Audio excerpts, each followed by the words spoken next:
আমি মনে করি আজকে আমার টাকা আছে, আমি বড় চালাক, আজকে আমার অর্থ সম্পদ আছে, আমি বড় বুদ্ধিমান, আজকে আমার বড় বড় গাড়ি আছে, আমি বড় মালওয়ালা, আমার বড় বড় দালান কোঠা আছে, আমি বড় বুদ্ধিমান, আমি বড় সমাজের মধ্যে নেতা। না না, কখনোই নয়।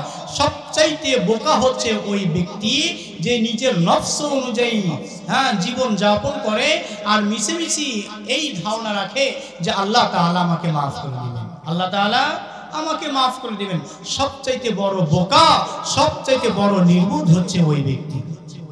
বাদশা হারুনুর রশিদ নাম শুনেছেন আপনারা? বাদশা হারুনুর রশিদ, তার জামানায় এক পাগল ছিলেন, আল্লাহর পাগল, বাহালুল পাগল। নাম শুনেছেন বাহালুলের? এই বাহালুল পাগল সে মাদজুব ছিল, সে আল্লাহ তাআলার ভালোবাসায়, আল্লাহ তাআলার ধ্যানে এরকম ভাবে পাগল ছিল। এই বাহালুল পাগলকে কেউ কেউ বলেন যে তিনি বড় একজন দার্শনিক ছিলেন, কেউ কেউ বলেন যে তিনি একজন বড় বুজুর্গ ছিলেন। এই বাহালুল পাগল মাঝে মধ্যেই বাদশা হারুনুর রশিদের সাথে সাক্ষাৎ করতেন। বাদশা হারুনুর রশিদ সকলকে জানিয়ে দিয়েছিলেন, এই পাগল বাহালুল যখন আমার কাছে আসতে চাইবে, যেই সময় হোক না কেন, একে কেউ তোমরা বাধা দিবা না। সুতরাং এই বাদশা হারুন রশিদ মাঝে মধ্যে এই বাহালুল পাগলকে ডেকে রসিকতা করতেন, কৌতুক করতেন, হাসাহাসি করতেন। তো এক সময় এই বাদশা হারুনুর রশিদ বাহালুল পাগলকে একটা ছড়ি দিলেন, লাঠি। ছড়ি দেওয়ার পর বলতেছেন, হে বাহালুল, এটা আমার পক্ষ থেকে তোমার কাছে আমানত, এটা আমার পক্ষ থেকে তোমার কাছে আমানত। বাহালুল বলতেছেন, বাদশা নামদার, এটা আমি কি করব? বাদশা বলতেছেন, তোমার থেকে যদি কোনো বোকা কাউকে পাও তাহলে সেই ক্ষেত্রে এই ছড়িটা তুমি তাকে দিও। কিছুদিন পরে হঠাৎ এরকম ভাবে বাদশা হারুন রশিদ অসুস্থ হয়ে যান। বাদশা হারুন রশিদ এতটাই অসুস্থ হয়ে যান, সে একা একই চলতে পারে না। ডাক্তার তাকে বাইরে বের হতে নিষেধ করেছে। একা একই সে চলাচল করতে পারে না, একা একই কোনো জায়গায় যেতে পারে না, বাথরুম পর্যন্ত যেতে পারে না। এমন অসুখের কথা শোনার পরে বাহালুল পাগল বাদশার খেদমতে হাজির হলেন, বাদশাকে দেখার জন্য উপস্থিত হলেন। বাহালুল পাগল বাদশা হারুন রশিদকে বলতেছেন, ও বাদশা, আপনি কোথায় যাচ্ছেন? কোথায় সফর আপনার? বাদশা হারুন রশিদ বলতেছে, ও বাহালুল, আমি বিশাল এক লম্বা সফরে চলে যাচ্ছি। বাহালুল বলতেছেন, বাদশা, আপনি যে বিশাল লম্বা সফরে যাচ্ছেন, আপনি সৈন্য সামন্ত অগ্রিম কতগুলো পাঠাইছেন? আপনি যেখানে যাবেন ওখানে কতগুলো তাঁবু টাঙিয়েছেন?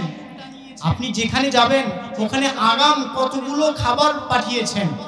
বাদশা হারুন রশিদ এবার বাহালুলকে বললেন, ও বাহালুল, আসলে তুমি একটা বোকা, আসলে তুমি একটা বোকা। ও বাহালুল, আমি এমন এক সফরে যাচ্ছি যে সফর থেকে কেউ কখনো ফেরে না।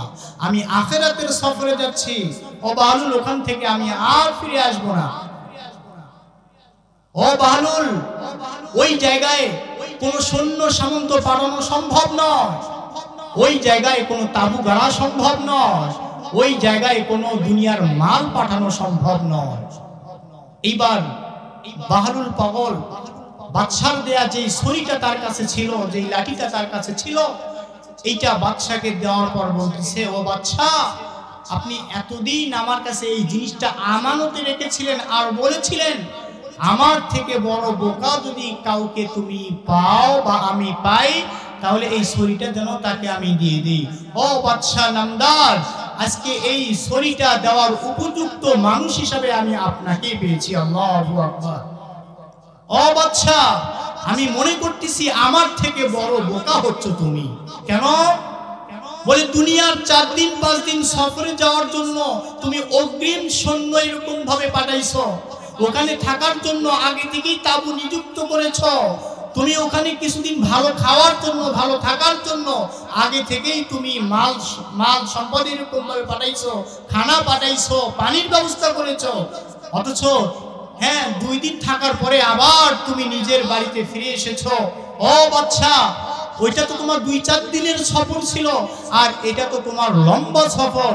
ও বাচ্চা, 2-4 দিনের এই সফরে যদি তুমি এত কিছু আয়োজন করতে পারো, তাহলে এই যে লম্বা সফর তুমি পাড়ি দিচ্ছ, এই লম্বা সফরের জন্য তুমি তো কিছুই রেডি করে রাখলা না।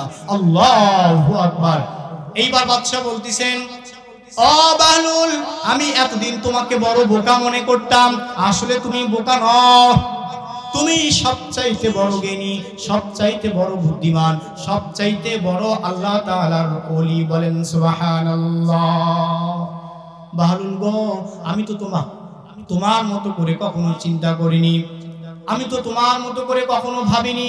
ও বাহলুল, তুমি ঠিকই বলেছো, আজকে আমি খালি হাতে ওই লম্বা সফরে রওনা দিচ্ছি। ও বাহলুল, আমি তোমার মাধ্যমে জানান দিয়ে যাচ্ছি, আমার মতো দ্বিতীয় ভুল যেন দুনিয়ার আর কোনো মানুষ না করে। বলেন আল্লাহু আকবার। সম্মানিত হাজিরিন, এজন্য ভাই, আমি যতই টাকাওয়ালা হই না কেন, আমি যতই পজিশনওয়ালা হই না কেন, আমি যত বড়ই নেতা হই না কেন, এই দুনিয়ার মহাব্বত আমাকে একদিন ছাড়তেই হবে। কথা বলেন ঠিক কি না? আজকে আমার গায়ে শক্তি রয়েছে, আজকে আমার গায়ের রক্ত গরম, আমি যার পর নাই তাই এরকম ভাবে উল্টাপাল্টা করতেছি।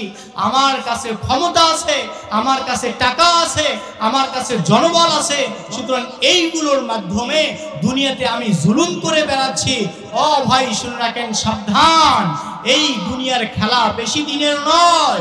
40 থেকে 50 বছর অতিবাহিত হয়ে যাওয়ার পরে অটোমেটিকলি দুনিয়ার এই খেলা আমার খতম হয়ে যাবে। কথা বলেন ঠিক কিনা? সম্মানিত হাজিরিন, এরপরে আল্লাহ রাব্বুল আলামিন বলে,